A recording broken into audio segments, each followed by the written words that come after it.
कृष्णाय वासुदेवाय हरे परमात्मने प्रणतक्लेशनाशाय गोविंदाय नमो नमः। परम करुणा वरुणालय परमाध्यक्ष भगवान श्री सीताराम जी महाराज, श्री हनुमान जी महाराज, व्यास पर पीठ पर विराजमान श्री देवेंद्र शास्त्री जी, समागत समस्त भगवत कथा अनुरागी सज्जनों, श्रद्धामयी देवी, ये हमारा आपका परम सौभाग्य है कि मां मंदाकिनी की गोद में विराजमान श्री हनुमान जी के सम्मुख, साक्षात श्री ठाकुर जी के सम्मुख उपस्थित होकर के हम सभी मानव जीवन का अमूल्य लाभ श्रीमद् भागवत महापुराण का सत्संग प्राप्त कर रहे हैं। हमारे यहाँ दो प्रकार के कथा और सत्संग की परंपरा है, एक तो कालक्षेप के लिए, एक पुण्य के लिए।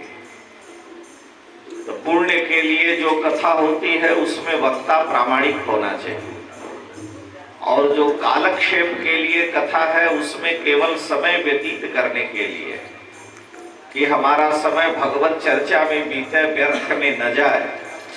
परंतु अगर आपने अपने पूर्वजों, पितरों, माता पिता सबके उद्धार के निमित्त संकल्प किया है, तो उसमें वक्ता जो शास्त्री है वो होना चाहिए, उसे ब्राह्मण होना चाहिए, सबसे पहली शर्त है।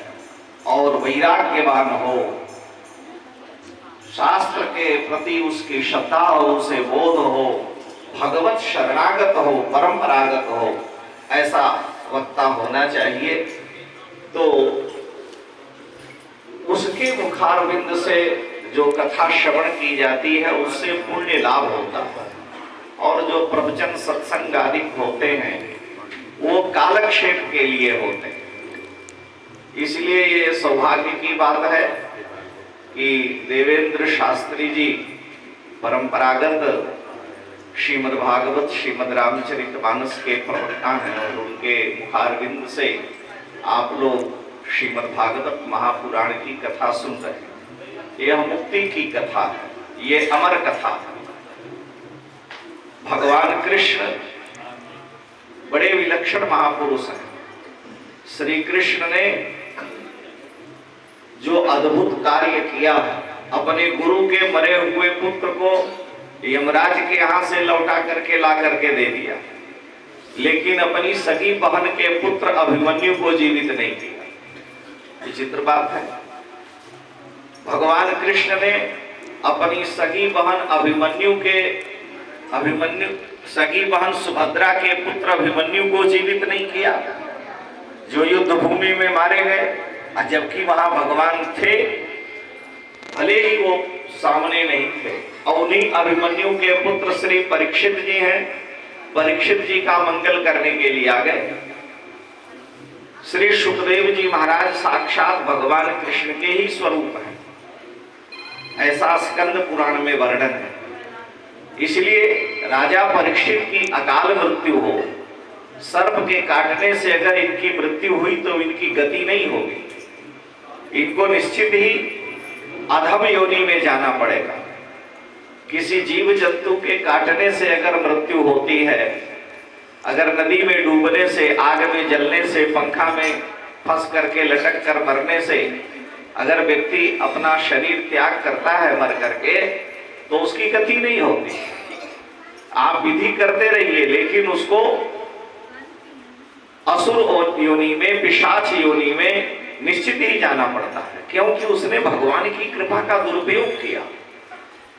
भगवान ने महती कृपा करके हमें मनुष्य शरीर दिया, कबहू कर करुणा नर देहि देत ईश बिनु हेतु सनेहि, और हमने जहर खा के उस शरीर का नाश कर दिया, हमने पंखे में लटक कर उसे नष्ट कर दिया, या किसी जीव जंतु ने काट लिया। तो परीक्षित जी महाभागवत हैं, लेकिन श्री परीक्षित जी महाराज को शिंगी के पुत्र, शमीक के पुत्र शिंगी ने शाप दे दिया, और शाप यह दिया कि आज के 7वें दिन तक्षक नाम का नाग काट लेगा, उसकी मृत्यु हो जाएगी। तो परीक्षित जी का मंगला शासन करने के लिए परीक्षित जी को निमित्त बना करके हम आप जैसे सामान्य जीवों का जो संसार के प्रवाह में पड़े हुए हैं, अनेक प्रकार के दोष पाप बन जाते हैं। हमारे जो पिता पितामह प्रपितामह हैं, जिन्होंने जीवन में कहीं दोष आदि किए जिस कारण उनकी गति नहीं हो रही है, उन सब के कल्याण के निमित्त भगवान स्वयं श्रीमद् भागवत महापुराण के रूप में आए, सुखदेव जी के मुखारविंद से प्रकट होकर के राजा परीक्षित का उद्धार करते हैं। इसीलिए परीक्षित जी कहते हैं, सिद्धोस्मनुगृहीतोस्मि भवता करुणात्मना, हे प्रभु मैं सिद्ध हो गया, मुझे चारों ओर सब जगह श्री कृष्ण ही दिखते हैं। तक्षक में भी मेरी इस समय दृष्टि श्री कृष्ण की ही है। और उमा जे राम चरण रत विगत काम मद क्रोध, निज प्रभु में देखें जगत कैसन करें विरोध। सर्वत्र अगर भगवत दृष्टि हो गई जैसी प्रहलाद की है, तो उसके उद्धार में कोई संशय नहीं है। तो श्रीमद् भागवत महापुराण भगवान कृष्ण का वांग्मय विग्रह है, शब्दमय मूर्ति है, और वो भगवान ने महद अनुग्रह करके श्री परीक्षित जी और हम सामान्य जीवों के उद्धार के लिए प्रकट किया है। तो हमारा आपका परम सौभाग्य है कि हम श्रीमद् भागवत को परंपरागत सद्विद्वान के माध्यम से श्रवण कर रहे हैं। आजकल हम लोग कथाएं सुनते हैं, लेकिन वक्ता श्लोक तो बोलते नहीं, कहानी किस्सा दुनिया भर के सुना जाते हैं। सुखदेव जी ने हिंदी में नहीं सुनाया राजा परीक्षित, वो विशुद्ध श्लोकों का वाचन किया। इसलिए कम से कम वक्ता को जो अत्यंत पवित्र संस्कृत वांग्मय है उसका उच्चारण करके, चूंकि सभी नहीं समझ सकते इसलिए भाषा में बोले, लेकिन श्लोकों का उच्चारण होना चाहिए। तो ऐसे परंपरागत विद्वानों के मुख से श्रवण करने का अलग लाभ है, और वो भगवान का ही वांग्मय विग्रह है जिसे आप श्रवण कर रहे हैं। तो देवेंद्र शास्त्री जिनके मुखारविंद से आप श्रवण कर रहे हैं, बहुत सुंदर इनका स्वर है।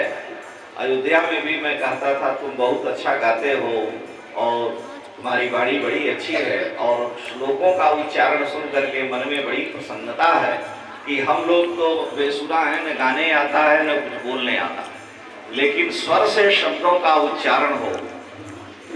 जानकी जी के दोनों पुत्र कुश और लव स्वर संपन्न महर्षि वाल्मीकि कहते हैं, ये दोनों स्वर से संपन्न है, और ऐसे विलक्षण वो स्वर से श्रीमद् रामायण का गान करते हैं कि राम जी मंच से उतर करके सभा के बीच में बैठ जाते हैं, और दोनों भाई श्रीमद् रामायण का गान करते हुए साक्षात सच्चिदानंद परब्रह्म को, जिनकी वाणी ही सरस्वती है, जो साक्षात है, ग्रीव को भी बुद्धि देने वाले हैं, ब्रह्मा के भी जो पिता पितामह हैं, उन परमात्मा को अपने स्वर से प्रसन्न कर लिया श्रीमद् रामायण को सुना करके, क्योंकि उसमें सीतायास चरितम महत् था। तो सुंदर स्वर में अगर भगवान की लीला कथा, और वो भी श्रीमद् भागवत जैसी कथा श्रवण करने को मिले, और वो भी प्रामाणिक वक्ता के मुखारविंद से, तो इससे बड़ा सौभाग्य और क्या हो सकता। इसलिए आप सभी साधुवाद के पात्र हैं। हम आपको बारंबार साधुवाद देते हैं कि इसी तरह से भगवान के मंगलमय चरित्र को श्रवण करते रहें, और देवेंद्र को भी हम बार बार ठाकुर जी से यही प्रार्थना करते हैं कि इनकी वाणी और भी परिष्कृत हो, और सामान्य जीवों के हृदय में अपनी स्वर पंक्ति को झंकृत करके भगवत चरितामृत का पान कराते रहें। इन्हीं शब्दों के साथ वाणी को विराम। जय श्री राम।